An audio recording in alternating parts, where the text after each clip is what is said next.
Mga kabida, isang magandang oras po sa inyong lahat at welcome po dito sa aking channel. Ayan, magandang pag-uusapan po natin itong ginawa kong paglaglag ni Congressman Romeo Ako po, mga kabida. Doon sa kanyang kasamahan dyan sa House of Representatives, ano po? Ito pong si ACT Teachers Party List Representative Franz Castro. Na, at ginamit po ni Congressman Ako, ito pong si Attorney Katrina Conte ng Bayan Muna, isa ring kasamahan po ni Franz Castro sa Makabayan Black, ano po, no? Nung kanyang tinanong kung kailan mo matatawag na kriminal ang isang tao, no? At wala naman pong kaabog-abog yung sagot po ni Attorney Conte na hindi naman po namalayan yan na pwede palang matamaan yung kanyang kasama ho sa Makabayan Black na si Franz Castro, ano po, mga kabina. Sinagot po ni Conte na maaari lang daw tawaging kriminal yung isang tao kapag po meron na hong conviction kahit na po doon lang sa lower court, mga kabida. No? Kahit na po yung kanyang kaso po ay inapila, no? Doon sa higher court, yung naunang conviction daw ay still stands. Ano po, sabi ni Attorney Conte.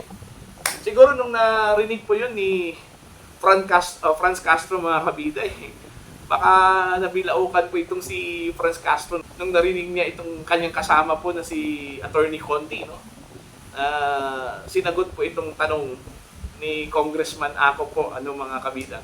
Although wala pong pangalan na binanggit po itong si Congressman Ako po, mga kabida, nung tinanong po niya kung kailan mo matatawag na kriminal yung isang tao. Pero doon mo sa hall na yon, no? Wala naman pong ibang convicted doon no? Na mga mambabatas Maliban lang siguro itong si dating Senador Antonio Trillanes, ano po, no? Wala naman pong kaso yung yung kanyang offense, mga kabida. In fact, binigyan mo siya ng pardon, ano po, no? Amnesty ng gobyerno. Kaya erase na po yung kanyang kasong rebellion, ano po, mga kabida. So technically, wala pong kaso kung itong si Antonio Trillanes. So, ang nag-iisa lang talagang personalidad doon na meron mong kaso at may conviction pa, itong si Castro. Diba?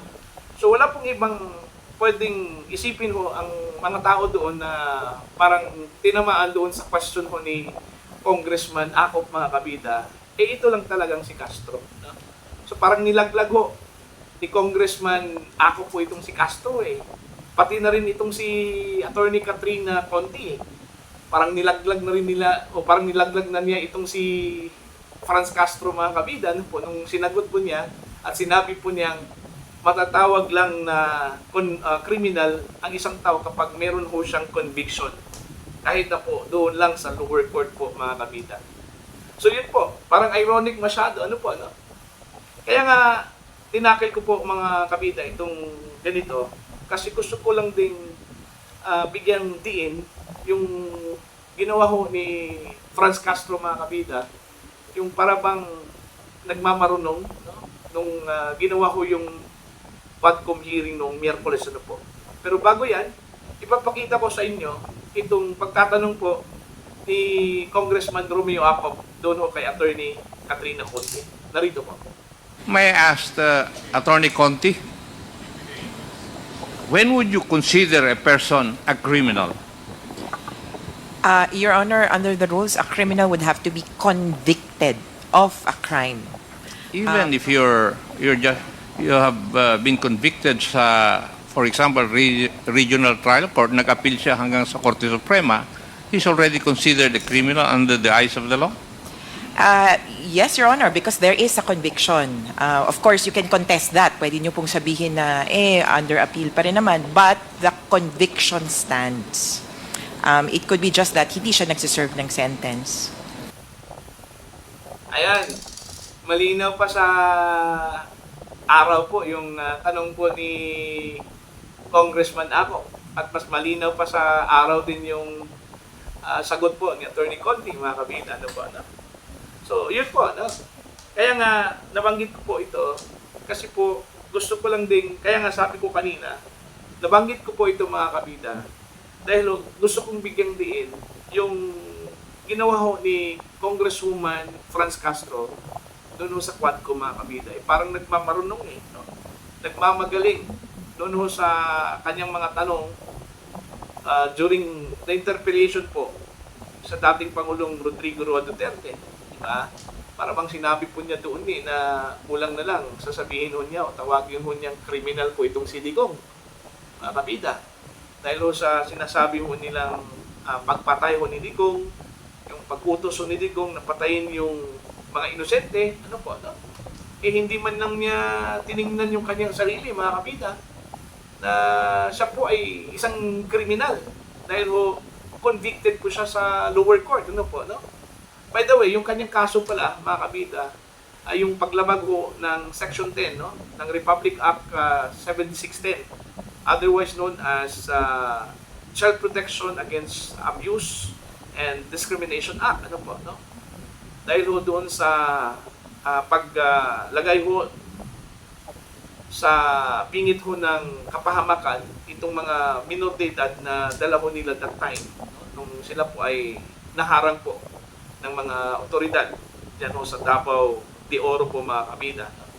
Now, ipapakita ko po sa inyo, mga kabida, kung paano umakto ng parang nagmamagaling itong si Congresswoman Franz Castro, ano po. Doon ho sa Quadcom hearing, kasama ho si dating Pangulong Rodrigo Roa Duterte. Narito po. At kayo na po magpasya, mga kabida.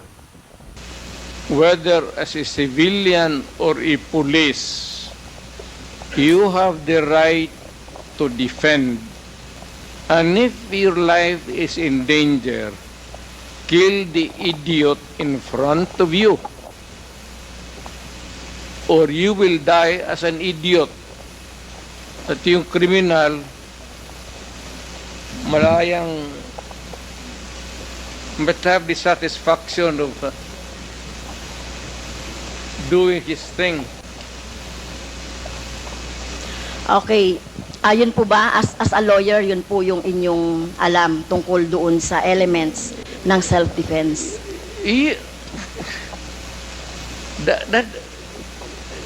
Ibang ano ma'am, performance of duty, yung self-defense, elements of self-defense, kasali yan doon sa, it also at favors the policeman or soldier. Isa lang ang standard niyan, ma'am. Are you in danger of losing your life in front of a person, whether really criminal or your enemy? Galit mo. And there's a confrontation, a violent activity ensues. And if your life is in danger, put the idiot down. Rather mamatay ka. Ano ba itong buhay na ito? Okay. Pagdrama ba tayo? Thank you po, Mr. Chair. Salamat. So, sinasabi niyo po, encourage the criminals to fight. Okay? Encourage them tama to yan. draw their guns. Drama yan, ma'am. Okay? So, ang elements po ng self-defense ay, ang alam ko po, no, sa turo ng mga abogado, ay kung merong unlawful aggression. Yung bata po, meron bang, yung napatay na mga bata, yung mga napatay na mga, basta na lang nakursunadahan, etc. So, wala ditong elements of self-defense, no? Number 2, reasonable necessity of the means employed to prevent or repel. So, ang nangyari na po, pinatay na agad no? Pinatay na agad yung biktima. Pangatlo po, yung lack of sufficient provocation on the part of the person defending himself. Pero sinasabi dito, sufficient provocation.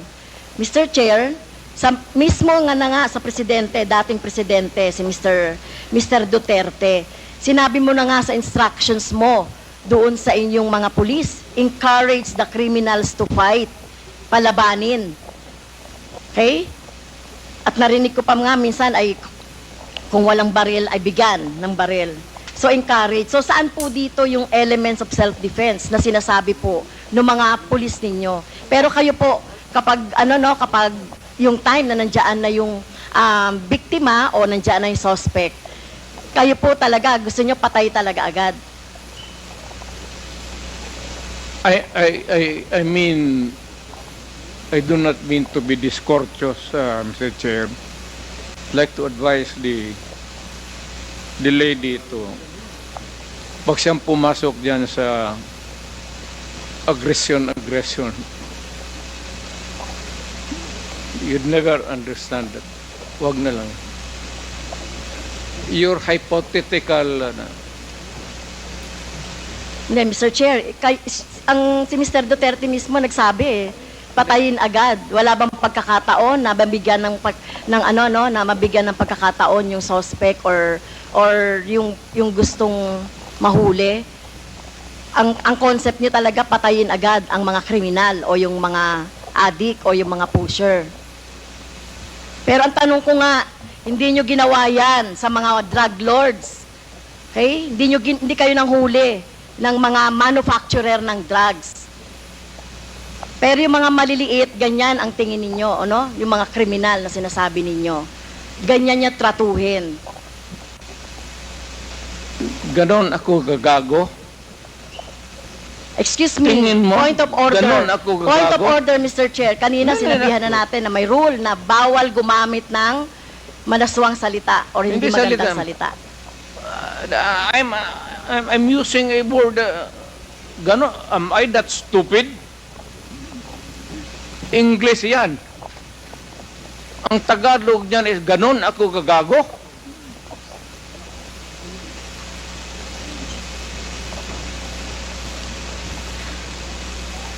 Abogado ako, fiscal ako, Ayun. ganon ako gagago. Napahiya ka tuloy, ano po? Akala ko niya kasi mga kapitan na kayang-kaya po niya si Digong, ano po, no? Hindi ho madadala yan sa pagiging progresibo yung pagtatanong mo kay dating Pangulong Duterte, ano po, no? Yun, tuloy, napahiya po itong si Franz Castro. Parang walang alam talaga dun sa kanyang mga tinatanong, no, sa dating Pangulo. Di ba? So yun po yung sinabi ko na very ironic masyado, no, mga kabida, na isa pong mambabatas na convicted po sa isang krimen, nakapagsilbi pa rin, no, hanggang ngayon. No?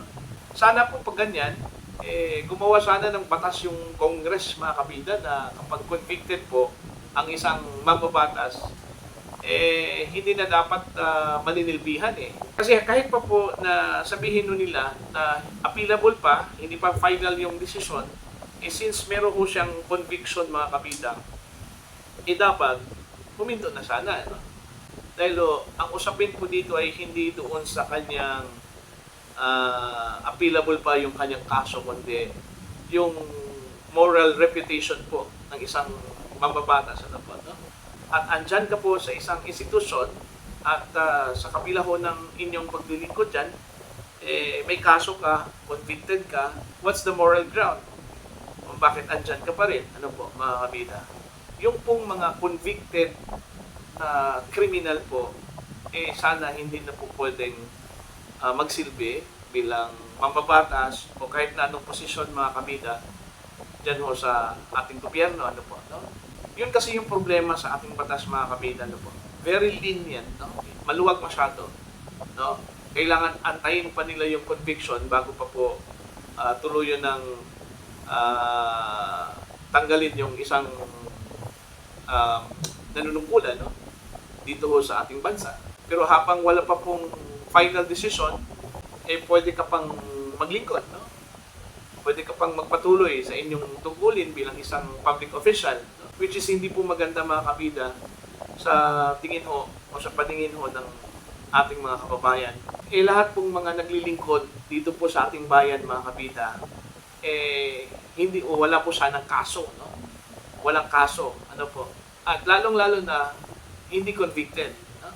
Kasi ho binibigyan lang kasi ng dignity yung kanilang posisyon, hindi yung kanilang pagkatao po, yung kanilang posisyon. Like for example, congressman, mayor, no?